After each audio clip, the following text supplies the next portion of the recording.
কালকে খালেদ মহিউদ্দিনের ঠিকানায় যুক্ত ছিলাম। তো সেখানে কিছু কথা বলেছি। আমার এই মিডিয়াতেও আমি কিছু বলি। সেখানে একটা বিষয় সামনে এসছে যে এই যে ইউনূস সরকারের সমালোচনা করছি, এর ফলে কি শেখ হাসিনার যে দুঃশাসন অপশাসন সেটা ঢাকা পড়ছে কিনা, ইউনূস সাহেবের কথাটা বেশি বলতে গিয়ে আসলে সেটা কি তাই? একটা অতীত বিষয়। শেখ হাসিনা এখন অতীত, তার রাজনৈতিক দলও এখানে তার কার্যক্রম নিষিদ্ধ। তো সেই অপশাসনের আলোচনা একটা দিক। আবার ইউনূস সরকারের সময়ের সমালোচনাটা কেন? সমালোচনাটা হলো এই যে পট পরিবর্তনের পরে যে আকাঙ্ক্ষাগুলো, যে স্বপ্নগুলো, যে শাসনতান্ত্রিক ধারাবাহিকতা রক্ষা করা, সুষ্ঠু নির্বাচন, নিরপেক্ষ নির্বাচন এবং একটা সত্যিকারের নির্বাচিত সরকার প্রতিষ্ঠার যেই স্বপ্ন, যে আকাঙ্ক্ষা, সেই আকাঙ্ক্ষার বিপরীত দিকে ছিল ইউনূস সরকার। ইউনূস সরকার একটা নির্বাচিত সরকার না, একটা ইন্টারিম গভর্নমেন্ট কখনো একটা দেশের অর্থনীতি অন্য যে কোনো পলিসি নির্ধারণ করতে পারে না, কারণ সে আজ আছে কাল নেই। ফলে যেহেতু বাংলাদেশের বিভিন্ন উন্নয়ন পলিসি, বিনিয়োগ সবকিছুর সাথে বৈদেশিক একটা সংযোগ আছে। বৈদেশিক সংযোগ আছে মানে কি? বাংলাদেশের বড় বড় প্রজেক্টে, যেমন ধরেন তারেক রহমান যে গেলেন চীনে, সেই চীনের তিস্তা প্রকল্পের ব্যাপারে এখন চীন খুব সিরিয়াস। তো ইন্টারিম গভর্নমেন্টের সময় কি সিরিয়াস ছিল না? ছিল, কিন্তু কোনো চুক্তি করতে চেয়েছে? চাইনি। কেন? একটা সাংবিধানিক সরকারের বাইরে একটা ইন্টারিম গভর্নমেন্টের সাথে কিভাবে চুক্তি করে? ইন্টারিম গভর্নমেন্ট ইউনূস সরকারের সমালোচনা করি এই কারণে, এটা একটা চমৎকার পরিবর্তনের পথে। ইউনূস সরকারের অ্যাটিটিউডটা একদম সম্পূর্ণ ডিফারেন্ট ছিল। সে একেবারে উল্টায় দিছে। কেন উল্টায় দিছে?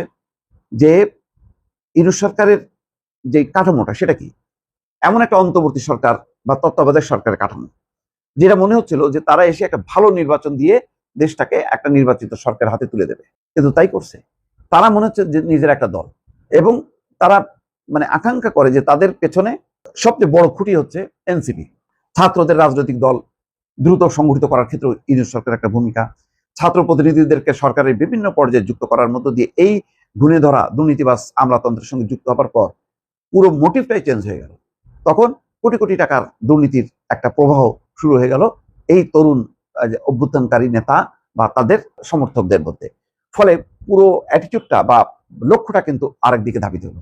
এই সমালোচনাটা কি গুরুত্বপূর্ণ না? দেখেন, যদি কথার কথা 2024 সালে যে নির্বাচনটা হাসিনা সরকার করলো একতরফা, সেই নির্বাচনটা ফেব্রুয়ারি মাসের নাকি জানুয়ারি মাসের, সেই নির্বাচনটা যদি সঠিক হতো, সেই নির্বাচনটা যদি অংশগ্রহণমূলক হতো, সেই নির্বাচনটা যদি সুষ্ঠু হতো, সেখানে যদি সুষ্ঠু নির্বাচনের মধ্য দিয়ে সবার অংশগ্রহণে, ভোটার, রাজনৈতিক দল, প্রার্থী সবার অংশগ্রহণে যদি একটা সত্যিকারের একটা নির্বাচন হতো, সেই নির্বাচনে যদি আওয়ামী লীগ নির্বাচিত হতো, তাহলে কারো কিছু বলার ছিল? বলার ছিল না। সেই নির্বাচনে নির্বাচিত হয়ে যদি বিএনপি সরকার ক্ষমতায় আসতো, তাহলে কি আপনি বলতে পারতেন যে বিএনপি সরকার আসা উচিত হয়নি, বিএনপি সরকার তো কোনো পরিবর্তন করবে না? বিষয়টা তো তাই ছিল। 5 বছর পর সবাই অপেক্ষা করছিল, আচ্ছা ঠিক আছে, জেল জুলুম ভুলিয়ে আমরা মেনে নিই, আচ্ছা নির্বাচনটা হোক, নির্বাচনের মধ্য দিয়ে জনগণ রায় দেবে, সরকার পরিবর্তন হবে। যখন সেই পথটা অবরুদ্ধ হলো, তার মানে নির্বাচনের পথটা, যেমন বাংলাদেশের স্বাধীনতা মানে আসলো কিভাবে? যখন তারা ক্ষমতাটা নির্বাচিত আওয়ামী লীগের হাতে তারা দিল না, শেখ মুজিবুর রহমানের হাতে ক্ষমতা হস্তান্তর করলো না, প্রধানমন্ত্রী হিসেবে যখন তার স্বীকৃতিটা দিল না, তখনই কিন্তু দেখা গেল যে না, তাহলে তো আমার দেশটা স্বাধীন হতে হবে। তাহলে পশ্চিম পাকিস্তানিরা এই বাংলাদেশের এই মানে কি বলে জনগণের রায়, মানে পাকিস্তানের সংখ্যাগরিষ্ঠ মানুষের রায় তারা মানবে না। সুতরাং কি হলো? তখন আন্দোলন বা গণঅভ্যুত্থানটা স্বাধীনতা মানে আন্দোলনের রূপ নিল। তো এখানেও বিষয়টা কি? নির্বাচনকে ঘিরেই কিন্তু যত অশান্তি ছিল, তার মানে ফোকাসটা, পয়েন্টটা ছিল মূল নির্বাচন। তাহলে ইউনূস সরকার কি করতে পারতো?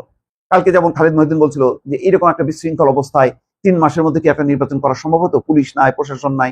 আমি ঠিক আছে, 3 মাস না, 6 মাস। কারণ নেপালের উদাহরণ আছে, নেপালেও একটা কম মাত্রার একটা গণঅভ্যুত্থান হয়েছে। তাহলে 6 মাসের মধ্যে সেখানেও পুলিশ মারা গেছে, সেখানেও পুলিশ প্রশাসন তছনছ হয়ে গেছে, কিন্তু 6 মাসের মধ্যে নির্বাচন করে মানে করতে পারলো কিভাবে? হয়েছে। তারপরে এখন পার্লামেন্ট, সে পার্লামেন্ট ঠিক করবে। তা আলটিমেটলি আমি পার্লামেন্টের বাইরে যত আমার মেধা বুদ্ধি যাই থাকুক না কেন, আমি কি পারি দেশের জন্য কোনো আইন প্রণয়ন করতে? পারি? এটা এই ক্ষমতা আমাকে দিছে? দেয়নি। সেই ক্ষমতা দিছে হলো সংসদকে। তাহলে জাতীয় সংসদের কাছে আমরা যাচ্ছি না কেন? জাতীয় সংসদের নির্বাচনটা দিচ্ছি না কেন?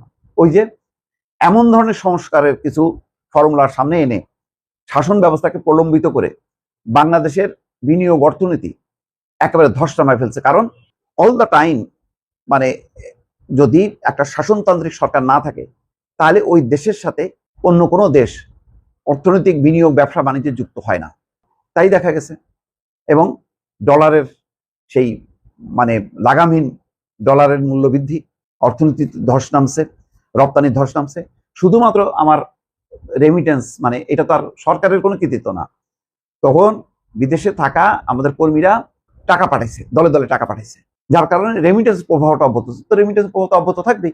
আমাদের দেশে আস্তে আস্তে যেভাবেই হোক না কেন, বাইরে যত কর্মীর সংখ্যা বাড়বে, কর্মীদের ওখানে স্থায়িত্ব যতটা দীর্ঘ হবে, তত বেশি রেমিটেন্স আসতে থাকবে। এইটার জন্য তো আলাদাভাবে আমি এমন কোনো কৃতিত্ব নিতে পারি না। রপ্তানি দেশের আমি শিল্প কলকারখানা উৎপাদন করতে পারলাম কিনা, রপ্তানি করতে পারলাম কিনা, সেই জায়গাগুলো তো সূচক নিচে ছিল। তো নির্বাচিত যেখানে আমরা একটা ভোট দিতে পারি নাই, ভোটের জন্য সেই আমিরামি নির্বাচন 2024 সালে নির্বাচনের প্রাককালে কি পরিমাণ রক্তক্ষয় হলো। রক্তক্ষয়ী আন্দোলনের পরে একটা সরকার আসলো, সরকার এসে এমন একটা ভাব যে সে 5 বছর 10 বছর থাকবে। কিসের উপর ভিত্তি করে? আলটিমেটলি তো রাজনৈতিক দল আসবে, তো রাজনৈতিক দল আগে আসলে সে তোর ঘরটা গুছাইতে পারে। আমার জায়গাটা হলো এটা, যে আমি এখন খালেদ মহিউদ্দিন বলছে যে এটা তো সবাই জানে বিএনপি আসবে, বিএনপি তো এসে পরিবর্তন করবে না। আমি বলছি ভাই, বিএনপি যদি পরিবর্তন না করে যার যার কাছে ছিল সংস্কার কি করতে চায় সে নির্বাচনের ম্যানিফেস্টো নিয়ে জনগণের কাছে যাবে, জনগণ ঠিক করবে যে সে কাকে ভোট দেবে। সে যদি মনে করে জামাতকে দেবে, জামাতকে দেবে, এনসিপিকে দেবে, এনসিপিকে দেবে। আর যদি মনে করে বিএনপিকে, তা আমি কি বলতে পারবো এই ভোটারগণ তোমরা ভোট দিও না বিএনপিকে? এটা হয় কোনোদিন? এটা তো আমি নির্ধারণ করতে পারবো না। তাহলে তো সেই আওয়ামী লীগই তো, আওয়ামী লীগ দিচ্ছিল না কেন ভোট? কারণ জানে ভোট দিলে বিএনপি জিতবে, সেই কারণে দিচ্ছিল না। তা আমি আবার যখন কি ভোটের মানে পরিবেশটা আসলো, তখন আমি দেবো না কেন? বিএনপি আসবে, এটা কোনো কথা? তাহলে তো বাংলাদেশের নির্বাচনটাই তুলে দিতে হবে। বিএনপি ক্ষমতায় আসবে এই দুশ্চিন্তা করে তাহলে তো নির্বাচনটাই বন্ধ করে দিতে হবে। এটা কি সম্ভব? এটা কি উচিত? কেন? জনগণ কি বিএনপির বিরুদ্ধে ভোট দেয়নি? বিএনপি নির্বাচনের মধ্য দিয়ে কি বিএনপির পতন ঘটেনি? বিএনপির পতন ঘটেছে, আওয়ামী লীগেরও পতন ঘটেছে। এটাই তো ডেমোক্রেসি। আমরা এই ডেমোক্রেসির জন্যই তো লড়াই করলাম। আমার বিষয়টা ছিল সেই প্রেক্ষিতে যে ইউনূস সরকার এটাকে জটিল একটা অধ্যায় রচনা করছে। আমি নিশ্চয়ই আমার আলোচনায় কি কি করছে, কেন ইউনূস সরকারের নানা দিক থেকে ব্যর্থ হলো, আমি নিশ্চয়ই আরেকদিন আলোচনায় আনবো দর্শক।